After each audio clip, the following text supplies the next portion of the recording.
Hi guys, and welcome back to my channel. If you are new here, thank you so much for clicking on this video. If you are a returning subscriber, thank you so much for being a subscriber. And on today's video, we're going to be talking about the best apocalyptic or end of world movies. Part of what got me thinking about these is the bad weather. I live in Tornado Alley. I know it's a bit morbid.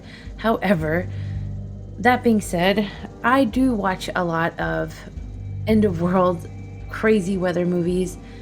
And part of that is one, just paranoia and preparation, I guess. But another aspect is just, I guess it is a bit comforting that I'm not in that situation at that moment, I guess is the way to put it.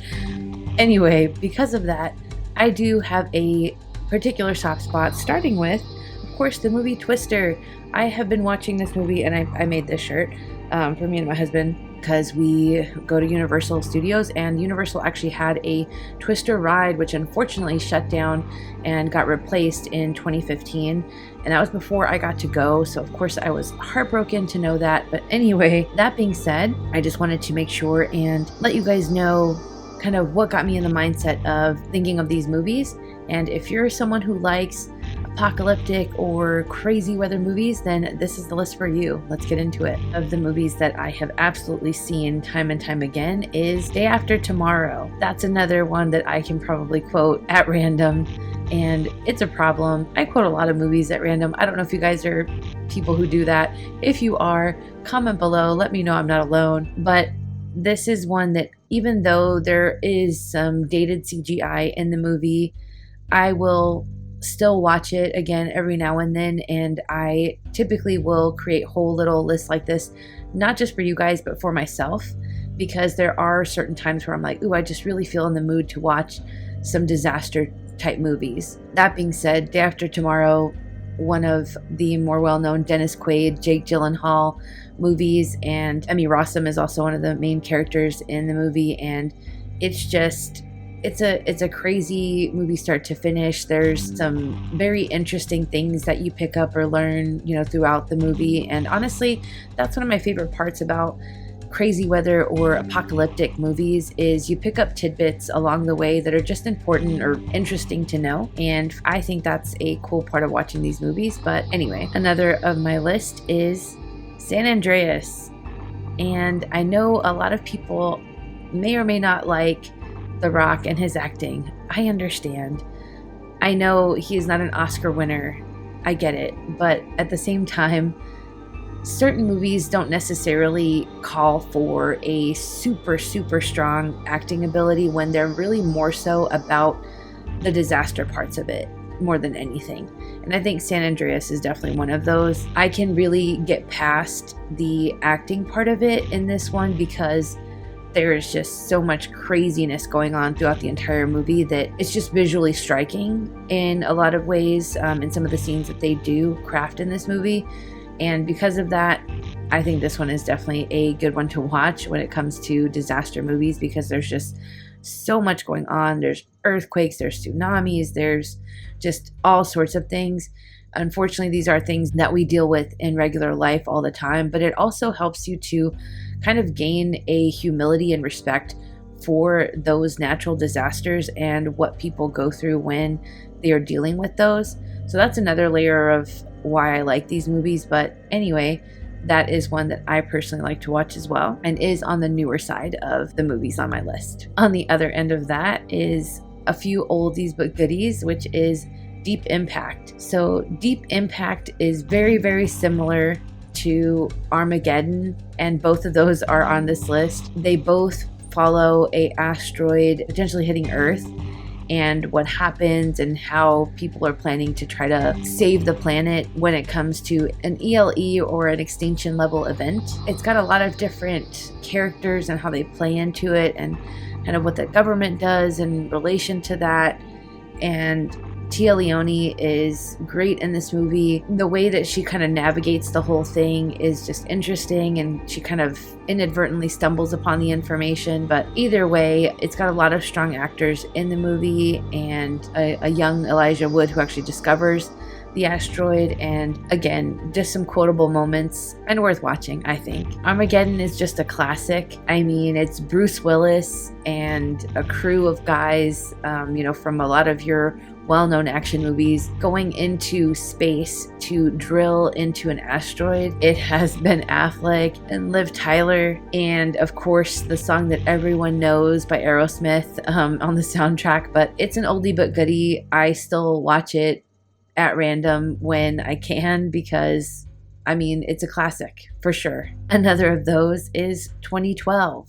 2012 has all sorts of things going on. It is kind of like San Andreas combined with Day After Tomorrow, I would say, to an extent, with a sprinkle of Deep Impact because of the fact that there are asteroid pieces hitting stuff. It's got a quirky Woody Harrelson character in it. There's just all kinds of stuff going on, and it's interesting. It's got some hidden arc-like structures where I'm not sure if they're actually like submarines or there's some sort of ship that the government created and disgustingly had to sell tickets to whoever, the highest bidder, I guess, in order to afford to create these particular things.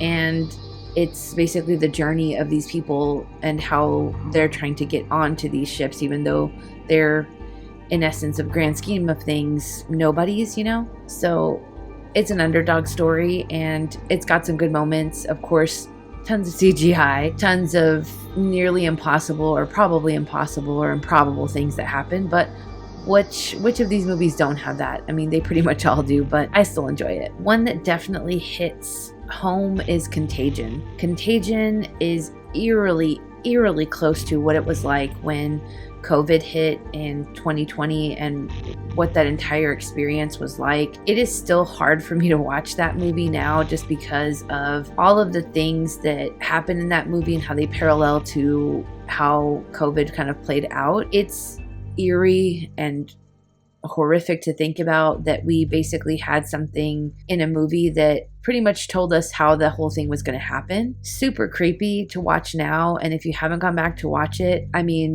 watch at your own risk, I guess, is the way to put it for that. It's still an important movie in my opinion because of the fact that it just shows you how careless we can be as a society if we're not careful about germs and the constant touching of random surfaces and how quickly a virus or illness can spread if we are not careful enough. And even when we are extremely careful, how it can still explode, and how, there's elements of the movie that are just smart, and the way that they explain things, like the way that they explain the R0 of a virus, or basically the spread ratio that it has. I find things like that interesting when a movie actually teaches me something. I always think those are great. So another movie that's very similar to Contagion but was way before this and that I have been watching since I was a kid is Outbreak. Outbreak terrified me as a kid, but I loved that movie, and I still do to this day. Dustin Hoffman, one of his greatest roles, and it's always funny to see certain people that you didn't even expect, like Patrick Dempsey as a small character in the movie. Outbreak is a classic, and it is basically like Contagion, but way beforehand. So even as a kid, I already was kind of terrified of the idea of illnesses or sick people. So Contagion just kind of overlapped and helped quantify that fear. Either way, if you have not seen either of those, I highly recommend watching them, especially if you are a fan of viral illness type movies. Next is Bird Box. Bird Box, I feel, is kind of a little bit on a league of its own because it adds the element of just fearing your own ability to see. And that is something that I did not anticipate a apocalyptic movie could make me do.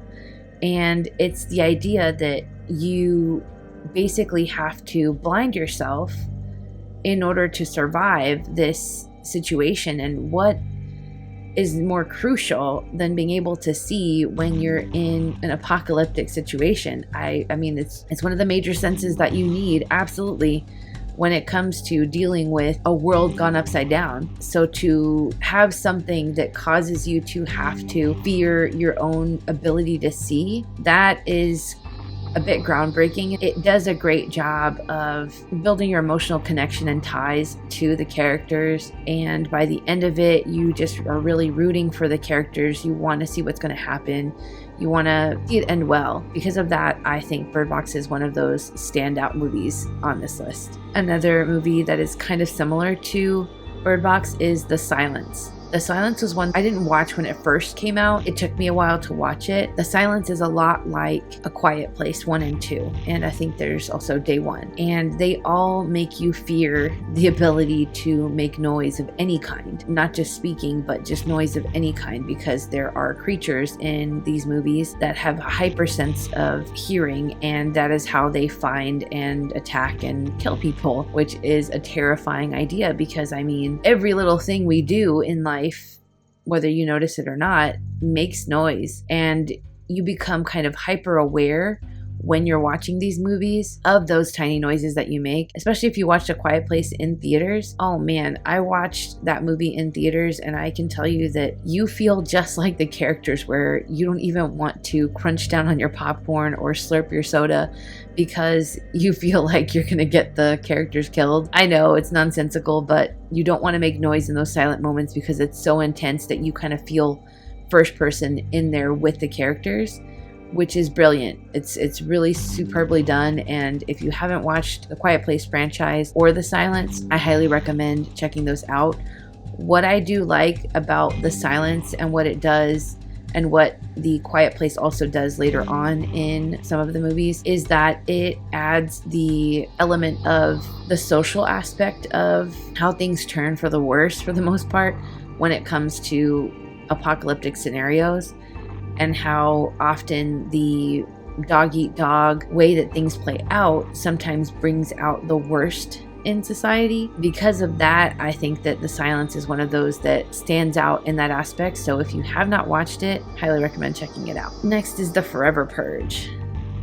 The Forever Purge is apocalyptic in the sense that all societal norms basically break down because of the fact that someone just decides, or people just decide, that they're going to make the purge just last as long as they want to. And the Purge movies, already the announcement, everything about that scenario is terrifying, because you know that automatically the people at the bottom of the food chain, the people who are already the most vulnerable, are the ones that are going to be low-hanging fruit, in other words, for those situations. And for them to also add the idea of there being people who choose to take out their hatred or their bias or whatever it is on everyone at that particular moment, it's horrific. But I do still enjoy the movie because there is elements of certain people changing their mindsets about certain things, and I'm always here for that type of storyline, and people maybe waking up to a backwards way of thinking. So I think this one's worth a watch for that reason. And who can mention a apocalyptic movie without thinking of the Terminator, specifically Terminator 2 for me? I mean, Terminator 2 is just one of those action movies that made me love action movies when I didn't even like them at the time. I was not a huge fan of action movies. I mean, I definitely would watch Lethal Weapon every now and then, but Terminator absolutely turned that all the way up for me, because when that one character has, you know, the ability to melt into all sorts of shapes, even though looking back at it now, it is very obviously CGI, it's still impressive in my book. And for being a kid and seeing that, I thought it was just the coolest thing ever. And he was like the ultra villain in my eyes at that particular time. Not to mention, there were rad toys at the time, including that one little skeletal arm that every kid used to make inappropriate bird gestures. But anyway, yeah, that's just a near and dear one to my heart. And of course, there's the scene, you know, where everything burns on that playground, and that is one that absolutely sticks in your brain after you've seen it. Another apocalyptic one is The Matrix. So The Matrix was just in a whole league of its own, as far as it being the idea that we're all living in a simulation. And that's still something that I see people make videos on now. And honestly, personally speaking, if things are a simulation, I would genuinely hope that some of the crappier parts of life would be edited out at this point, if that was the case. That's just me personally. I don't understand why terrible, horrible things would be included in a simulation. But anyway, yeah, it's still a classic to this day. I still watch it every now and then, and I absolutely recommend, if you haven't seen it, watch that movie. Next is War of the Worlds. So I will always find the story of War of the Worlds, especially the original, when it came out on radio, so interesting, because I thought that was the coolest thing, the craziness that someone read the story, the War of the Worlds, on the radio, because back then, during our grandparents' and great-grandparents' time, TV wasn't really a thing. People sat by their radios and listened to things like stories and news and things like that being told over the radio versus TV. And the fact that someone read the War of the Worlds on the radio, but people, if they didn't tune in at the beginning to know that it was a story, actually thought that it was really happening and were kind of freaking out. I find that so interesting, and every time I watch The War of the Worlds, I think of that. So there is, of course, an original and the remake that I have seen is the one with Tom Cruise in it, and I think it's great, action-packed, and a thrill ride pretty much the entire movie. So if you have not watched it, highly recommend watching it. In that same vein is Independence Day 1 and 2, because of course, if you're going to have a alien invasion, end of the world type scenario, that is one that immediately comes to mind, because that's exactly what goes on. Is there's aliens attacking and people don't know what to do, and everyone's freaking out because there's this giant craft just hovering above things and no one knows why or what's going to happen. And then things start getting exploded by laser beams and it's just pandemonium. Absolute classic. Of course, cheesy one-liners are galore in the movie, but I enjoy it kind of the same way that Mars Attacks is near and dear to my heart, which is almost like the parody version of Independence Day. So both high up there on the rewatchable scale for me. Next is Book of Eli. So Book of Eli, Denzel Washington at one of his best characters, and of course the ending makes the movie. I cannot stress that one enough. That one does have some slow burn moments, and if you don't hang on and watch till the end, then you might not like the movie, but watching the end of course makes it. And the entire vibe of it just kind of has a somewhat of a Mad Max type feel, which of course Mad Max also a good one, and one that gets criticized a lot, but I did enjoy watching as a kid, Waterworld. I know it's a crazy scenario too, but I still enjoy going back to watch it every now and then. So all of those types of movies definitely are in a league of their own as far as the way that they portray the apocalyptic world. But I just find that part interesting, seeing someone's view of how the apocalyptic world would look or be like in certain scenarios. So because of that, I think those are really interesting to watch. Next is The Mist. I mentioned this one in multiple of my lists. So if you haven't seen some of my lists on movies, highly recommend checking those out. I will link a playlist here. However, The Mist is one that I really do love just because of the social aspect of it. I think that that is one of the most scary / interesting parts of how things would play out in a end of world scenario is people, human beings, and their behavior and what people do when it comes to survival. The Mist is one that absolutely plays heavily into the social aspect of it. You may feel some type of way about the CGI monsters that are involved in the movie. However, if you can look past that, the acting and the drama and the story in this movie are in a league of their own. I enjoy that part of it. It is interesting seeing the way people interact with each other, how things progress, certain people falling into certain categories or in with certain people. All of that is just kind of falls into the way social experiments are, and I like reading those too, although they horrify me, I will tell you that right now, because people honestly are scary. And that is one of the things that if you're a true horror fan, you know automatically, because that's what horror teaches you, is that we human beings, we are horror. We are the scary part. We are the thing to fear in the dark, not the phantasm or scary unseen things. It's the people. But anyway, for that reason, The Mist is a great one to watch. And if you hate the ending, I'm so sorry. I know a lot of people do. I like it. I think it's crazy, and because of that and because it's so crazy, it's so memorable, I still enjoy it. Same on the polarizing end is The Happening. Even though the concept of The Happening, or why things are happening in The Happening, polarizes audiences on how they feel about it, I just think because of the idea of what happens and what people are doing in the movie is so creepy and gets under your skin, and just the idea of there being a possibility of something like that being in the air, I thought that was creepy enough that this one is memorable, and I do go back and rewatch it every now and then. It's interesting, it's got some good also social aspects to it, and I just think the behaviors that it depicts in the movie are creepy, and just the idea in general is done really well. But you may not like it, and that's okay.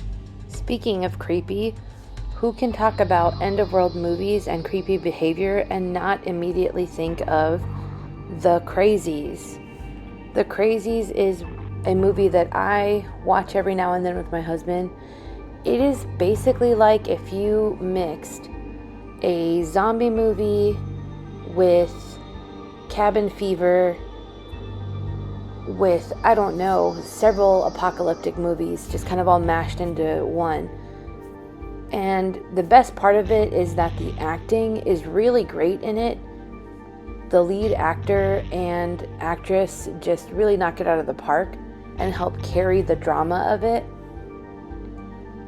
But also just the idea in general of there being a virus type thing that gets put into the drinking water that can make people just go next level murderous is horrendously horrifying, because we all drink water from the tap for the most part, and even if you have some sort of fancy filter, it just kind of feels like something like that might still make its way in there. Who knows how these things work?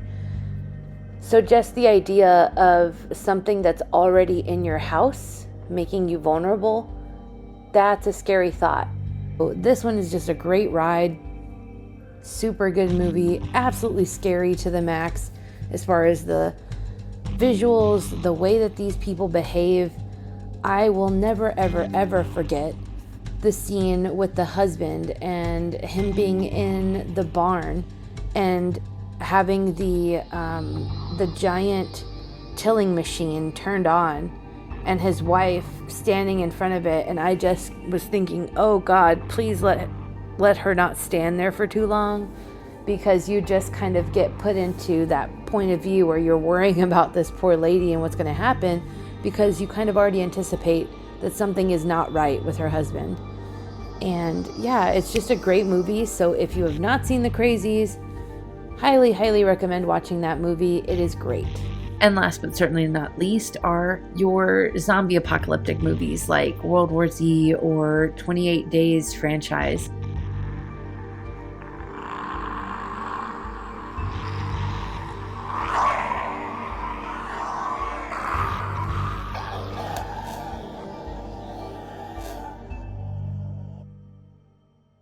For 28 Days, I really enjoy the second movie the best, personally, and it's because of the fact that it follows like a family, and then what happens to the kids, and then the parents' dynamic and what happens with them. And I just find that one the most captivating storyline-wise. The newer ones, I do enjoy those, and I like that there's kind of a like super broad build-out of what happens, so it's not just a zombie apocalypse situation. You get to see way down the road on what things are like, what people are like, and what people might be doing in order to try to kind of make sense of it all or find a way out of it. I think those are really interesting for that purpose. However, they are slow burn. They lose my husband every time. He falls asleep almost every time we watch the newer movies. Actually, if I'm not mistaken, pretty much all of them except for the second one. But he may even fall asleep during that one. Not 100% sure. But anyway, I know there are a ton more that I could have added on this list, but I didn't want to make it too long. These are just some of my favorites. Let me know in the comments below if you have some favorites that I missed that you think should be on the list or on your personal list, and why you love them. If you aren't a subscriber, definitely think about hitting that subscribe button, and I will see you in the next video. Bye guys.